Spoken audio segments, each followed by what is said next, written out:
Break के बाद फिर स्वागत है आपका। 30 दिन, 9 मासूम जिंदगियां और मौत का सिलसिला जारी। छिंदवाड़ा के परासिया में किडनी फेलियर से बच्चों की मौत के बाद स्वास्थ्य विभाग में हड़कंप मचा है, क्योंकि पिछले 30 दिनों में मृतकों की संख्या 9 तक पहुंच गई। यह सिलसिला 4 सितंबर को पहली मौत के साथ शुरू हुआ और एक महीने में 9 बच्चों की जान चली गई। इस गंभीर स्थिति को देखते हुए स्वास्थ्य विभाग और प्रशासन सक्रिय है। एनएचएम के सीनियर जॉइंट डायरेक्टर के मुताबिक सिरप के सैंपल लिए गए, लेकिन रिपोर्ट का इंतजार। हालांकि मृतक बच्चों के बायोप्सी रिपोर्ट से साफ है कि उनकी किडनी ने किसी टॉक्सिक पदार्थ के कारण काम करना बंद कर दिया।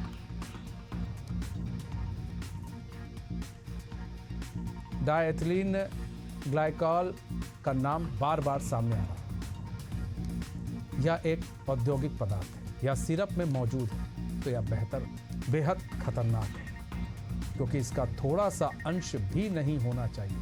बहरहाल जान गंवाने वाले बच्चों का परिवार सदमे में है और सिस्टम से जवाब की तलाश कर।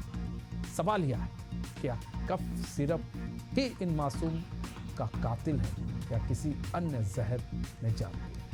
हालांकि इस दौरान घटना को गंभीरता से लेते हुए राज्य सरकार ने इस सिरप की बिक्री पर पूरे मध्य प्रदेश में तक प्रतिबंध लगा दिया है। इतना ही नहीं, सिरप बनाने वाली कंपनी के अन्य प्रोडक्ट्स पर भी बैन लगाने की प्रक्रिया शुरू कर दी गई है।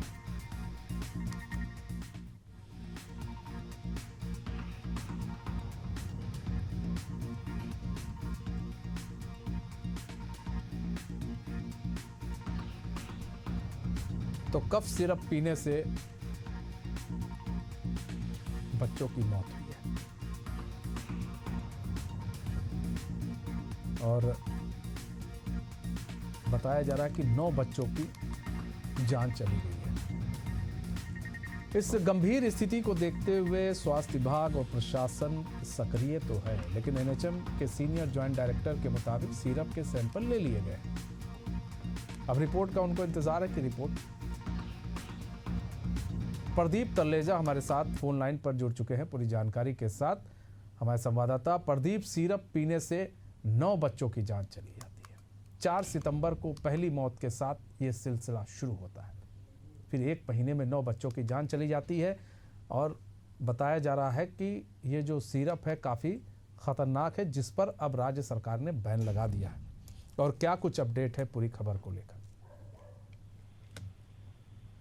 देखिए मैंने बिल्कुल जिस प्रकार से हमने देखा कि छिंदवाड़ा के अंदर 9 बच्चों की दर्दनाक मौत हो जाती है। मौत की वजह कुछ और नहीं, अभी शुरुआती जो जांच निकल कर रिपोर्ट आई है उसमें ये कहा जा रहा है कि कफ सिरप पीने की वजह से जो है बच्चों की किडनी फेली और बच्चों की दर्दनाक मौत हो गई है। और इस पूरे घटना को देखा जाए तो काफी और इसके साथ साथ हालांकि मध्य प्रदेश सरकार ने जो तमाम जो दवाई है, जो कोल्ड जो सिरप है उसको बैन कर दिया है। और साथ साथ मध्य प्रदेश के साथ साथ तमिलनाडु सरकार के साथ मिलकर जांच के बाद आगे जो दोषी है उन पर कठोर कार्रवाई करने की बात जो है मुख्यमंत्री डॉक्टर मोहन यादव ने खुद इस बात को स्पष्ट किया है कि ऐसे जो भी दोषी है उनको बख्शा बिल्कुल नहीं जाएगा। और देखिए मध्य प्रदेश में हम देखते हैं कि चाहे किसी प्रकार का ऐसे मामले हों जहां पर बच्चों के साथ कोई घटना घटती है या किसी अन्य व्यक्ति के साथ भी घटना घटती है, तो मध्य प्रदेश सरकार पूरी तत्परता के साथ ऐसे मामलों पर संज्ञान लेकर देखिए मनीष कार्रवाई भी करती है।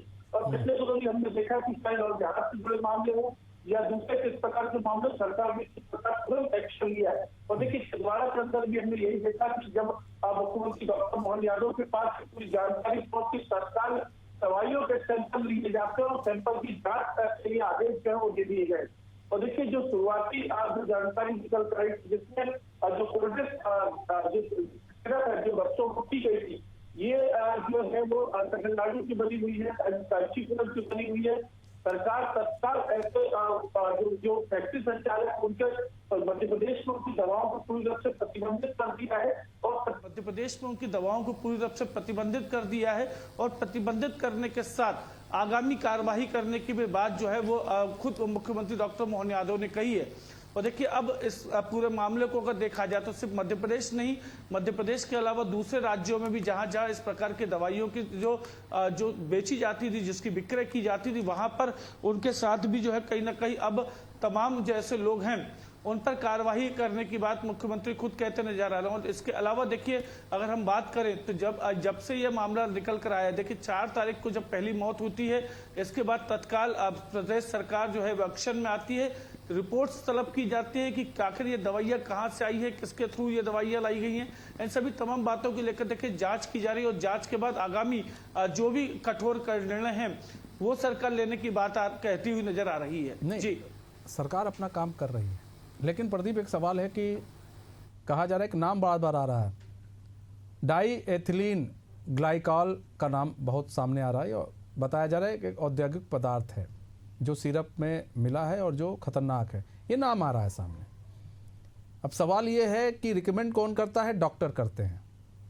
ये अगर दवा मार्केट में आ रही है तो डॉक्टर रिकमेंड कर रहे हैं, तो ऐसे में क्या डॉक्टर्स नहीं पढ़ते हैं कि इस सिरप में क्या क्या मिला है और क्या बच्चों को फ़ायदा कर सकता है, क्या नुकसान कर सकता है?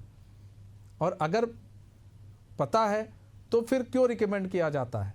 दूसरी चीज़, ये इतनी मात्रा में ये सिरप कैसे भाई मेडिकल स्टोर पर पहुंच रही है?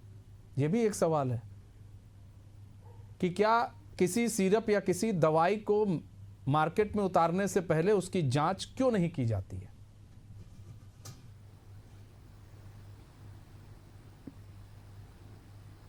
देखिए मनीष, बिल्कुल लाजमी सवाल है कि अगर किसी भी प्रकार के ऐसे जो दवाइयां बनती है, चाहे वो कफ सिरप हो या कैंसर के संबंधित दवाइयां हो या अन्य प्रकार की जो दवाइयां जो इस समय हम देख रहे हैं कि मार्केट में जिनका प्रचलन सबसे ज्यादा है।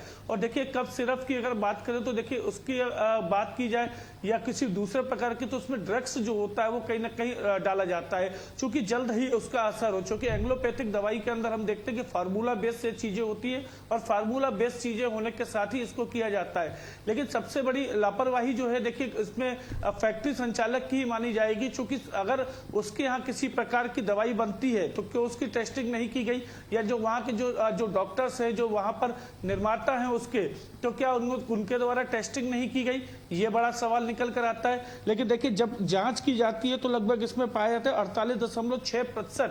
देखिए काफी बड़ी मात्रा है। किसी भी अगर ड्रग्स की अगर मिलती है तो इसमें जो डाइथाइलिन ग्लाइकाइड की जो मिलावट है वो इसमें होना पाई गई है। इसके अलावा देखिए अगर हम बात करें तो इसमें एक दूसरी चीज भी होती है, एक एथिलीन ग्लाइकोल करके एक चीज होती है। देखिए ये कहीं ना कहीं काफी ज्यादा, लेकिन यही बात हो रही है कि इतनी 48.6% आप बता रहे हैं। यहां पर यह चीज तो डॉक्टर भी पढ़ रहे हैं ना कि इतनी भारी मात्रा में चीजें हैं, शामिल हैं, ये खतरनाक है। बाद में कैसे पता? अगर बाद में चीजें सामने आ रही हैं, 9 बच्चों की मौत हो जाती है, फिर चीजें सामने आ रही है, तो उसका क्या फायदा हुआ? यहां तो 9 बच्चे अपनी जान गंवा बैठे हैं, मतलब यानी कि 9 परिवार ने अपने यहां के चिराग को खो दिया है, मासूमों को खो दिया है। अब जिम्मेदार कौन होगा?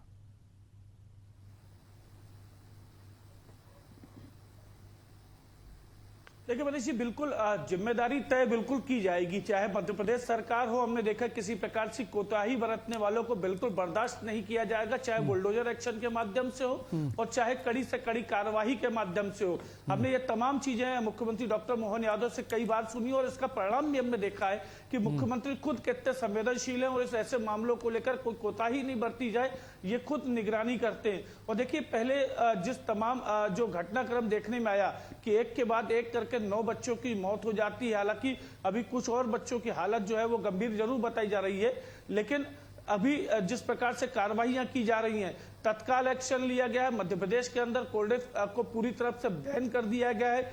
इसके अलावा तमाम इतनी बड़ी लापरवाही हुई कैसे? और खुद मुख्यमंत्री इस पूरे मामले की देखिए संज्ञान ले रहे हैं और उनके स्पष्ट निर्देश है कि तमाम ऐसे जो लोग जो इस पूरी सप्लाई को लेकर जरूरी ये है कि एक हादसा हो चुका है, इस तरह का हादसा ना हो। ये बहुत जरूरी है कि अगर मार्केट के अंदर कुछ भी ऐसी चीजें हैं, कुछ ऐसी दवाइयां हैं जो नुकसानदेह हैं, हानिकारक हैं, उस पर रोक लगाई जाए और एक बार फिर से जो है चेक किया जाए कि आखिर मार्केट में ऐसी कौन से सिरप हैं, क्योंकि अब लोग डर गए हैं। जो बच्चों के माँ बाप हैं वो डरे हैं कि बच्चों को सिरप दिया जाए कि ना दिया जाए। डॉक्टर से भी यही अपील है कि डॉक्टर्स को भी कुछ अगर ऐसी चीज़ें लगती हैं तो वो तुरंत सरकार को संज्ञान में दें, स्वास्थ्य विभाग को संज्ञान में दें, ताकि इस तरह के हादसे ना हो। बहुत बहुत धन्यवाद प्रदीप हमारे साथ जुड़ने के लिए और तमाम जानकारी साझा करने के लिए। तुम्हारे इस खास पेशकश से बस इतना ही है। मुझे दीजिए इजाजत और खबरों के साथ बने रहने के लिए देखते रहिए एशियन न्यूज़। नमस्कार।